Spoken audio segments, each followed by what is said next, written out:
if somebody's editing for the first or maybe second or third time, what does EQ mean? Where do you find EQ? Why does EQ matter?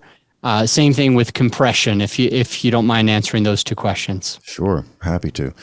All right, so equalization, right, is merely a process of modifying the voice. Since we're talking about podcasts, I'm just going to talk about voice, right? So it's a process of, putting it in simple terms, adjusting, modifying what you hear in terms of the voice.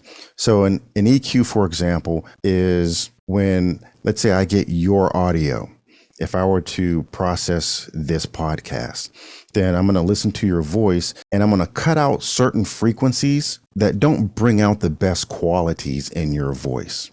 Now, some people would like to add to the EQ, and I really don't think that's the best way to do it. It's an addition by subtraction.